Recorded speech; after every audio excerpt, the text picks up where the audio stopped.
আসসালামু আলাইকুম। নিশ্চয়ই আল্লাহর রহমতে সবাই ভালো আছেন। আলহামদুলিল্লাহ আমি ভালো আছি। তো আজকে কিন্তু সকাল থেকে অনেক কাজ করছি।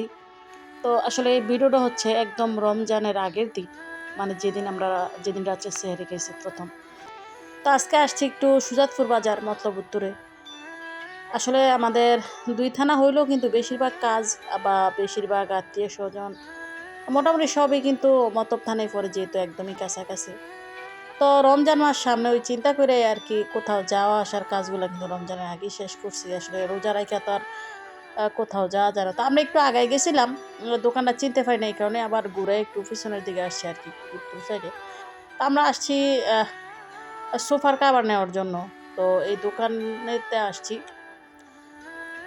তো বিকালবেলা আসছি আরকি। আজকে সকালে আমি অনেক কাজ করছি। তারপরে আসলাম।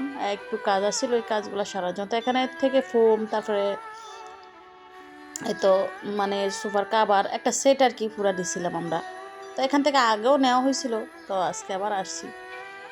তো উনার দোকান থেকে কিন্তু আগেও একবার নিছি। তো এই পরিচিত হিসাবে আজকে আবার আসছি আরকি। আইসা এখান থেকে নিছি। তো আজকে আমার এক কাকির সোফার কাভার, তারপরে ফোম-টোম নিছিলাম। তো আমার আবার একটু ফার্নিচারের মানে অটোমেটিক ফার্নিচারের কাজ ছিল। মানে একটা ছোট্ট একটা মানে একজনের খাট দেখার ছিল। তো এই দোকানে আবার আসলাম। তবে মোটামুটি ভালো লাগছে ২-১ টা। তবে আমি কিন্তু খাট কিনার জন্য আসি নাই। একটু দেখলাম আরকি আসলে যে আ আছে কিনা বা প্রাইস কত। একটা পরে নেওয়ার প্রিপারেশন নিবো আরকি। তো এই খাটটা মোটামুটি পছন্দ হইছিল। তো এর মধ্যে কিন্তু যেহেতু আজকে মানে আবারও বিকালবেলা রান্না আছে, এই কারণে কিন্তু খুব তাড়াহুড়া করে আমরা গেছিলাম। তো সাথে আমার চাচী শাশুড়ি আসলো, আমার যা আসছিল। তো মোটামুটি সবারই কাজ শেষ। তো এই তো ফোম-টোম কিন্তু সবকিছু একদম গাড়িতে নিয়ে নিছিলাম।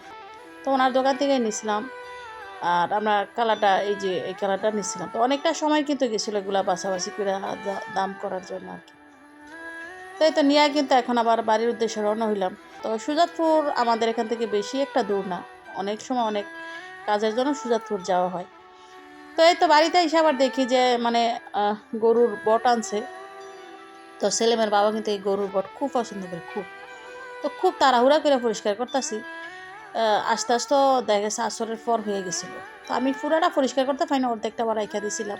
তো ১ম এ গরম পানি করছিলাম, তারপরে আবার চুন দিয়া এই তো আমার এক কাকি দেখাই দিতেছে যে এভাবে তাড়াতাড়ি হয়। তো তাড়াতাড়ি করলে আসলে একটু সময়ের ব্যাপার। অনেক পরিষ্কার করতে হয়, অনেকবার গরম পানি দিয়ে ধুইতে হয়। তো মোটামুটি অর্ধেকটা রাইখা দিছিলাম, আমি বাকিটা পরিষ্কার করে নিছিলাম। যেহেতু আজকে বউ রাত্রে ভাত খামু, এই কারণে কিন্তু আবার কিছুটা রান্নাও করবো। তো তাড়াহুড়া কইরা ভালো কইরা গরম পানি দিয়ে পরিষ্কার কইরা তো কাইটা নিছিলাম। তো সকালবেলা যেহেতু আমি অনেক কাজ করছি, আসলে আমি অনেক কাজ করলে আমার কোমরে অনেক ব্যথা হয়। এই কারণে আরকি সবটা পরিষ্কার করতে পারি নাই। তো এই দেখেন আবারও গরম পানিতে ধুইয়া নিলাম। কতবার যে গরম পানিতে ধুইছে ওইটার আর হিসাব নেই। পরে তো কারেন্ট ছিল না, রাত্রেবেলা রান্না করছি। তো ধন্যবাদ সবাইকে। ভালো থাকবেন সবাই। আল্লাহ হাফেজ।